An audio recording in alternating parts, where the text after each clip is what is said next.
Hello, hello, my friends. We're back again talking pregnancy. Today's episode is all about that dreaded thing I thought I had dodged, morning sickness. Although that's way too polite of a term for it. Before we dive in, let's knock out those disclaimers and self-promotions. I am not giving you medical advice in this video. I never have, and I never will. Please consult with your medical team regarding your pregnancy or anything else.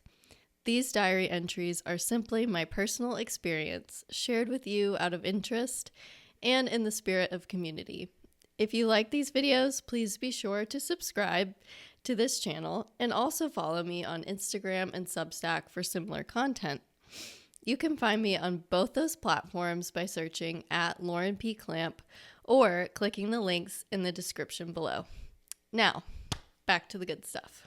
Yeah, so I spoke too soon last week. I told you I hadn't had any nausea literally one day before I was smacked upside the head with it. I can't even describe to you how bad I felt. I have been super sick a couple of times this year already, and this morning sickness was definitely worse than either of those times.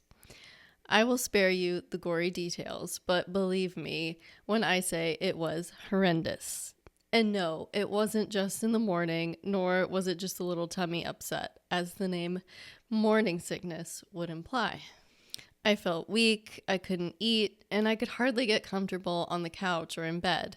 I basically laid around in misery until I decided to consult a book.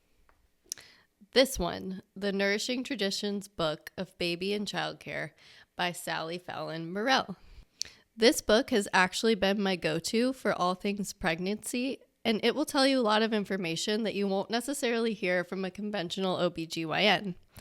As you might imagine, that's a plus as far as I'm concerned. I pay attention to the Weston A. Price Foundation, which is how I found out about Sally Fallon Morell. She's actually the founder of the foundation, which is based on the findings of anthropologist Weston A. Price. Mr. Price studied a range of indigenous peoples as an anthropologist and learned a lot about natural living and maximizing health from these peoples. I had a few other of Morell's books, which were mostly cookbooks, so I knew I wanted to add this one on childcare to my collection. Ironically, I ordered it weeks before I found out I was pregnant, so it's been with me the whole time. I'm linking it in the description if you want to check it out for yourself. Long tangent, but my point is I learned that morning sickness can actually be a good thing. Obviously, if you're experiencing it for weeks on end, you might want to look into that. But as an occasional occurrence, it's not a red flag. In fact, it often means your baby is settling more deeply into your body and getting comfy in there. So, what can you do for morning sickness? The book, as well as the internet, are full of suggestions, but speaking only to my personal experience, I'll tell you what has worked for me.